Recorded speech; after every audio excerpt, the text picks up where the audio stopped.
High বন্ধুরা, সুনি কিচেনে আজকে বানাবো নতুন আলুর দম। তার জন্য আমি আলুগুলোকে সিটি মেরে নিয়েছি। খোলা ছাড়িয়ে আমি আলুগুলোকে ভেজে নেব তেলে। নুন দিয়ে দিয়েছি, হলুদ দিয়ে দিয়েছিলাম। নুন হলুদ দিয়ে আলুগুলোকে আমি ভেজে নেব। যেহেতু নতুন আলু একটু গন্ধ আছে, তাই জন্য একটু আলু দিয়ে নুন হলুদ দিয়ে ভালো করে একটু ভেজে নেব। আলু ভাজা হয়ে গেছে আমার, আলুটা এবার আমি লাগিয়ে নেব। আলু ভাজার তেলটাতেই আমি গোটা গরম মশলা তেজপাতা দিয়ে দিয়েছি। আমি ক্যাপসিকামটা দিয়ে দেবো, পেঁয়াজটা ভেজে রেখেছিলাম, পেঁয়াজটাও দিয়ে দিলাম।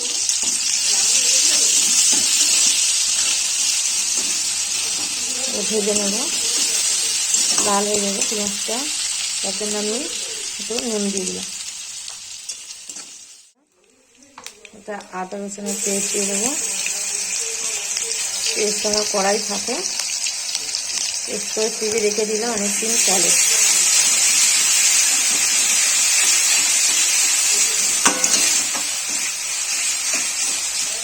রসুনের পেস্টটা দিয়ে দেবো। আমি টমেটোটা পেস্ট করেছি, সেটা দিয়ে দেবো।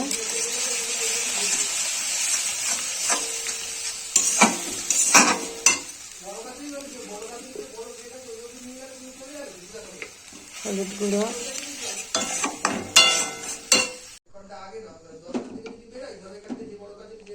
লঙ্কার গুঁড়ো দিয়ে দেব।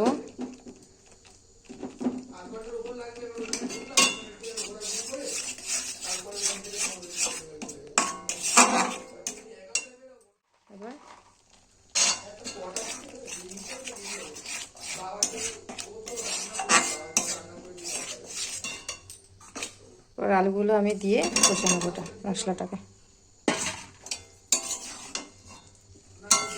শীতকালে নতুন আলুর দমটা ভালো লাগে, কিন্তু একটু বড় আলু বলে আমি 2 আধখানা করেছি। ছোট হলে আমি গোটাই রাখতাম। আপনারা আলুর দম কেমনভাবে বানান আমাকে একটু কমেন্টে জানাবেন। কষা আমার হয়ে গেছে, দেখুন।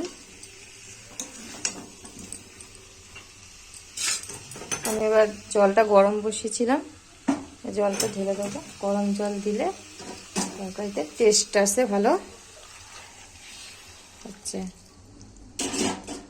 তাড়াতাড়ি সেদ্ধটাও হয়ে যায় আর টেস্টটাও দারুণ হয়।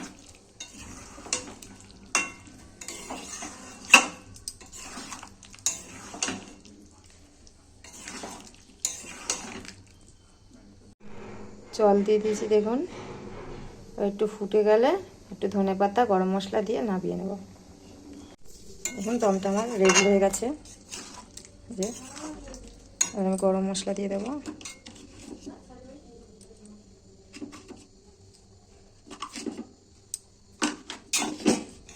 মশলাটা দিয়ে আমি নিয়ে নেবো।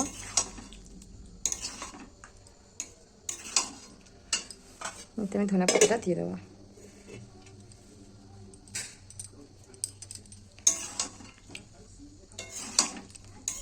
ভালো লাগলে চ্যানেলটাকে আমার সাবস্ক্রাইব করে দেবেন, লাইক কমেন্ট শেয়ার করবেন।